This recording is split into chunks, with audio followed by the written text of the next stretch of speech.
ओम नमो शिवाय। ओम नमो शिवाय। ओम नमो शिवाय। ओम नमो शिवाय।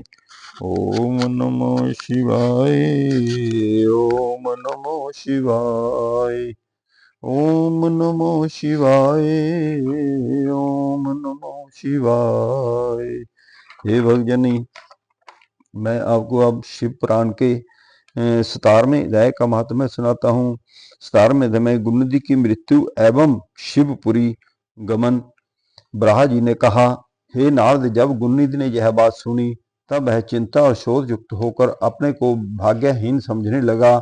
वह रो रो कर कहने लगा, हाय हाय मेरी सहायक माता, अब मैं कहाँ जाऊं, क्या करूं। इस समय मुझको कुछ नहीं सूझ पड़ता है, मुझे धिक्कार है। गुरुनिधि यह कहकर पिता के भय से भयभीत होकर रोता हुआ घर से भाग गया। वह कुछ समय ही मार्ग के परिश्रम से थक कर शोक सागर में डूब कर हाय हाय करता हुआ रुदन करने लगा है। रोते रोते वह कहता, हे मेरी माता, मैं अब कहाँ जाऊंगा और क्या करूंगा, मुझे कोई उपाय नहीं सूझता। मैं विद्या से हीन हूँ, जो मुझको इस समय में लाभदायक होती। मैंने धन का संग्रह भी तो नहीं किया, जिसे विद्वान एवं बुद्धिमान लोग सुख से जीवित व्यतीत करते हैं। अब तो मैं भिक्षा मांगने के योग्य भी नहीं रहा हूँ। प्रातः काल जब मैं सोकर उठता था तो मेरी माँ मुझे स्नेह से भोजन देती थी, परंतु अब उस माता को मैं कहाँ पाऊं, क्या करूं तथा कहाँ जाऊं। गुरुनिधि इस प्रकार भयभीत हो रुदन करते करते अचेत होकर पृथ्वी पर गिर पड़ा। सूर्यास्त का समय हो गया है। कुछ समय पश्चात वह सचेत होकर पुनः इसी चिंता में डूबा हुआ था कि इतने में एक शिव भक्त पुरुष शिवजी जी की पूजा के लिए इधर से निकला। उसके पास पूजन के लिए अनेक प्रकार की सामग्री थी। शिवजी जी के लिए भांति भांति के नैवेद्य थे। उसके साथ कुछ अन्य शिव भक्त भी थे। उस समय शिवरात्रि थी, जिसमें मनुष्य व्रत करके मुक्ति प्राप्त करते हैं। यह शिवरात्रि सब व्रतों में श्रेष्ठ, अत्यंत सुखदायक और स्वयं शिवजी जी को अति प्रिय है। मूर्ख भी इस व्रत को करके अपने मनोरथ को सिद्ध कर चुके हैं। जिस प्रकार शिवजी जी समस्त देवताओं को सुख प्रदान करते हैं, उसी प्रकार यह व्रत भी मनुष्यों को सुख प्रदान करता है। इस प्रकार अपार संसार के ऋणों तथा बंधनों से मुक्त कर देता है। ऐसे परम शिवरात्रि व्रत को रखते हुए वे मनुष्य शिवालय में चले गए। जो पुरुष ने एक प्रकार के नैवेद्य एवं व्यंजन अपने साथ लाया था, उसकी सुगंधी पाकर गुरुनिधि, जो बहुत भूखा था, विचार करने लगा कि रात्रि के समय जब ये लोग शिवजी जी को अर्पण करेंगे, सो जाएंगे, उस समय मैं उस सुगंधी भोजन को वहां से उठा लूंगा।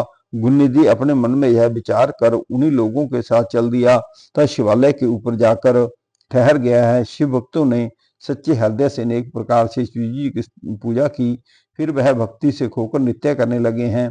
गुरुनिधि ऊपर से यह सब देखता रहा। वह अपने मन में कहता था कि यदि इनकी दृष्टि क्षीण हो जाए तो मैं अपना काम करूं। कुछ समय पश्चात वे सब शिव भक्त उठ गए हैं। तब गुरुनिधि सबको निद्रावस्था में देखकर शीघ्र ही शिवालय में जाकर धीरे धीरे दबे पांवों से नैवेद्य के पास जा पहुंचा। अंधेरा होने के कारण उसने प्रकाश करने के निमित्त धीरे से अपना वस्त्र फाड़कर बत्ती जलाई और उसको जलाया। उसके प्रकाश से सब व्यंजन उठा लिए। उन्हें लेकर वहां से सब प्रसन्नता पूर्वक शीघ्र ही बाहर निकल गया, परंतु समय चलते उसका एक पैर लोटे हुए किसी शिव भक्त के लग गया है, जिससे वह उसी क्षण उठकर चिल्लाया तथा कहने लगा कि यह कौन चोर भागा है, इसको पकड़ो। नगर के रक्षक उस आवाज को सुनकर आ गए। गुरुनिधि को लक्ष्य कर उन्होंने बाण छोड़ दिया, जिससे आहत होकर वह पृथ्वी पर गिर पड़ा। क्षण भर में उसकी मृत्यु हो गई है। अस्तु तब यमदूत वहां पहुंचकर मुग्धर आदि भयंकर शास्त्र गुरुनिधि को दिखाते हुए उसे पापी जानकर बांधने लगे हैं। परंतु उसी समय शिवजी ने अपने गणों से कहा, यद्यपि गुरुनिधि ने अनेक पाप किए हैं, परंतु वह शिवरात्रि का व्रत रखकर न तो रात्रि भर सोया और न ही उसने हमारा निर्मल्य ही खाया। नगर के रक्षकों द्वारा उसकी मृत्यु हुई। इस समय उसको यमदूत बांधे रहे हैं। अंत मेरा आदेश है कि तुम यमदूतों से गुरुनिधि को मुक्त करके मेरे लोक में ले आओ। क्योंकि मैंने उसको अपना लिया है। अब वह नरकगामी न होगा। मुझको शिवरात्रि व्रत अत्यंत प्रिय है। अस्तु, अब गुणनिधि कलिंग देश का राजा होकर मेरा परम भक्त होगा। शिवजी जी के देश अनुसार उनके गण गुण निधि के पास पहुंचे। उनके हाथों में त्रिशूल थे।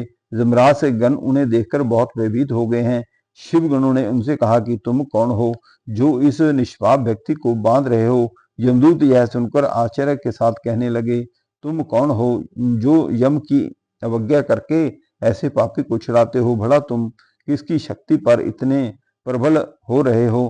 तब शिवगणों ने उत्तर दिया कि हम उन शिवजी जी के गण हैं जिनका ध्यान ब्रह्मा विष्णु आदि सभी देवता करते हैं। तुम इसको छोड़ दो।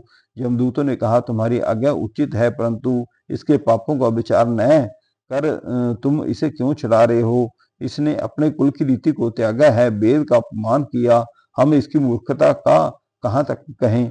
यह सब पापियों का सिरमौर है। सबसे बड़ा पाप जो इसने किया वह यह है कि शिव निर्माल्य चोरी करके ले भागा और खाने लगा है। यह तो तुम भी देखे होंगे। तुम यह भी भली भांति जानते हो कि जो कोई शिव निर्माल्य ग्रहण करता है उसको ऊपर से लांग जाता है अथवा किसी को देता है, वह नरकगामी होता है। शिवजी जी पर चढ़ी हुई वस्तु खाने की अपेक्षा विष पीना कहीं अच्छा है, परंतु इस संसार में तो धर्म रखना ही बहुत कठिन हो गया है। शिवगणों ने यमगणों के मुख से यह शब्द सुनकर उत्तर दिया, यमदूतों, यह ब्राह्मण पुत्र निष्पाप हो चुका है। इसने सबसे बड़ा धर्म यह किया है कि इसने शिव मंदिर में जाकर अपना वस्त्र फाड़ा तथा उससे दिया जलाकर प्रकाश किया। दूसरा बड़ा धर्म यह किया कि शिवरात्रि को रात्रि दिन व्रत कर रात्रि भर जागरण किया, शिवजी का पूजन देखता रहा, उनके नाम श्रवण करता रहा। यद्यपि यह धर्म इससे अचानक ही हुआ है, परंतु इसको पुण्य लाभ हुआ। अब यह भविष्य में कलिंग देश का राजा होकर शिवजी का पूजन करेगा। यह कहकर शिवजी जी के गुण निधि को मुक्त किया और अदृश्य हो गए हैं। हे भक्तजन, मैंने आपको विस्तार में ध्याय का महात्मा सुनाया। जो आपने सुना आप भी आगे सुनाइए। जो भी आगे सुनाएगा, जितना फल मेरे सुनाने से आपको मिलेगा उतना ही शंकर भगवान आपको ही आगे सुनाने का फल देंगे। ओम नमः शिवाय का जाप करिए। ओम नमः शिवाय, ओम नमः शिवाय, ओम नमः शिवाय, ओम नमः शिवाय, ओम नमः शिवाय।